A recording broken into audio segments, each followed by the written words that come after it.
Hooga shaga, hooga shaga, hooga hooga hooga shaga. I can't stop this feeling deep inside of me.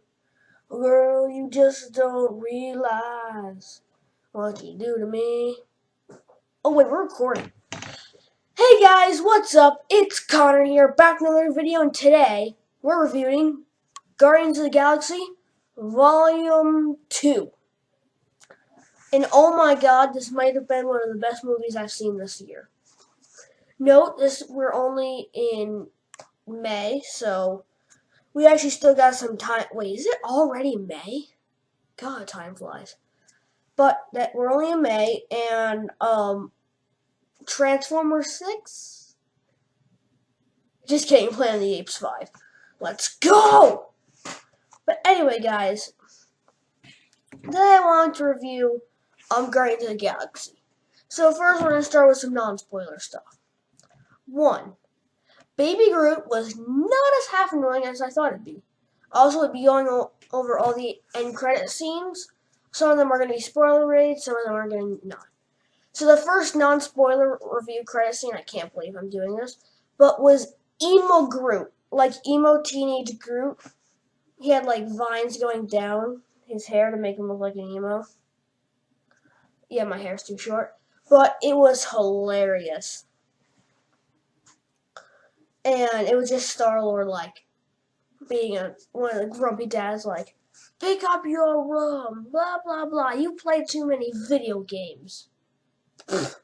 Parents. But I will admit he wasn't half as bad as I thought it would be, because I thought he'd just be a minion. Oh yeah, Groot is definitely a minion ripoff. I personally love the funny Groot that we had in the original, but I'll honestly take this. I just will. But, so continuing onward in the movie, we meet the Guardians. They reintroduce us to them, the Ravengers, and the Ravenger leader, played by Sylvester Stallone. So I was really surprised when he came on screen for like 10 minutes. But so he talks to Yondu because apparently Yondu broke the code by dealing with children with people. More on that in the spoiler section. And we are introduced to Ego, the Living Planet, aka Star-Lord's father. It's not his dad in the comics, but I will admit I really like the story arc they do with it. Okay, we're going to spoilers, so skip to this time if you don't want to be spoiled. Okay. Ego, the Living Planet is a planet that can create life. So these golden people, or as I like to call them, the planet of Marvel's Oscars, destroy the Guardian ship. They crash land, and Ego, Star-Lord's father, finds him, takes him, shows him that he's a magical god, and wants to help him take over the world, universe, with like these planets he planted everywhere. Here's the interesting thing. So Gamora and her sister, Nebula, are traveling through a cave at this time and find a bunch of dead bodies of Ego's all other children who didn't have the god gene because he needs 2 gods to shape the universe. And Star-Lord does have that gene. And he was talking to him about his mother, how he did actually love her. And his purpose in life was to put himself everywhere, the light everywhere. God, this sounds a lot like Destiny. But, so, yeah. And he said he went back to his mother 3 times. He said if he went back a 4th, he wouldn't be able to continue his life's mission. So, he was the one who put the brain tumor in his mother's head. Dun, dun, dun! I know, I was shocked by this too. And so Star-Lord, being completely enraged, obliterates his father with his guns. Cutting to Star-Lord and Yondu, so Nebula has overtaken the Ravengers, and she's not their leader, but they just, like, helped her out. Like, hooked her up with some stuff. And so Yondu and Rocket are actually a lot alike. Yondu was sold into slavery when he was young, and Rocket was experimented on as a little kid. Pretty sad, I know. But yeah, it gets really intense because you know that mohawk thing, like the slight red thing that Yondu had? Kaboom! Shot off. Dad, I'm in the spoiler section. What? There's a designated time for spoilers, so I say skip this time if you don't want to get spoiled. So that thing gets shot off, and they have to replace it. So we have this actually pretty funny scene where they have Groot go grab some random stuff, and he brings back the wrong stuff every time until he brings back Yondu's original haircut. If you don't know, Yondu was originally a founding member of the Guardians of the Galaxy in the comic books, and he had like a red mohawk that went like this. In this movie they call it the Fin. It was the prototype. And he has this, and he completely wrecks the Ravengers, and it was amazing.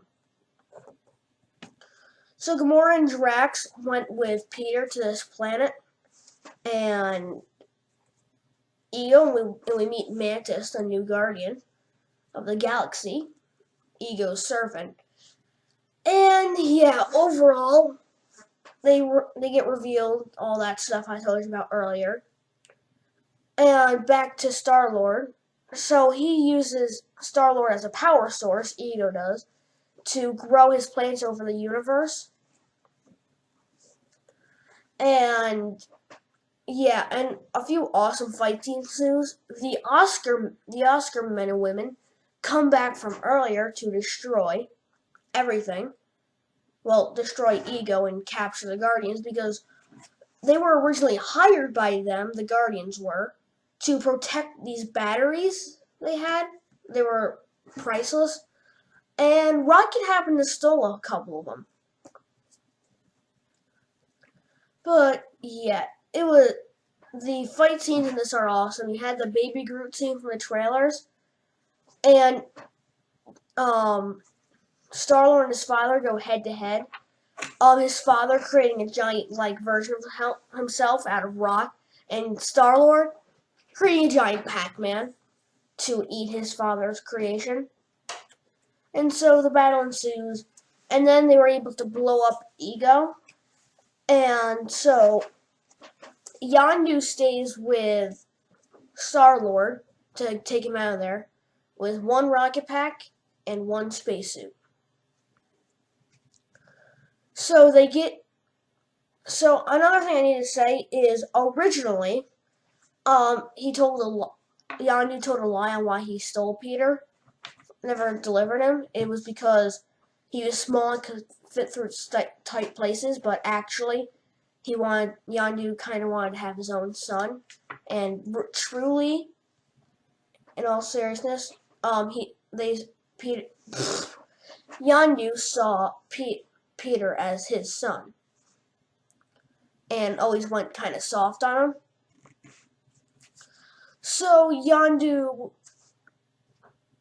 hold on, before I tell you this, there's another little tad bit of information. So Sylvester Stallone in the beginning part of this movie, said Yondu was dishonored as a Ravenger, and Ravengers normally get like a firework collars when they die, and he said he'll never get that. So Yondu sacrifices himself.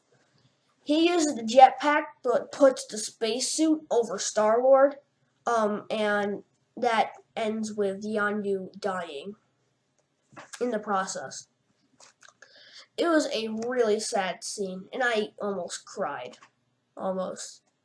I'm stone cold on the inside. But anyway, so Rocket had told Yondu what they did, so they basically burned Yondu in the incinerator room with things like the lucky trolls he got from Peter at the first movie, and just a bunch of cute stuff that really touched my heartstrings. And then the Ravengers come and actually do the death celebration that they normally do. And my heart was just like, ugh! But yeah, so we are officially out of the spoiler section. Overall thoughts. Okay, so I really enjoyed this movie. It's a good family-friendly flick. Wait, scratch that. There are too many sexual jokes to count. Like, I'm not joking. There were like 5 in the beginning of the first 3 minutes of the movie. But yeah, besides those, which were kind of awkward for me because I'm 12. But yeah, overall, I really enjoyed this movie. I would have to give it I want to say a 9 out of 10. Yep, 9 out of 10. And so that's my review of this movie. If you excuse me, I'm going to go play some Ratchet & Clank now. See you all later. Peace.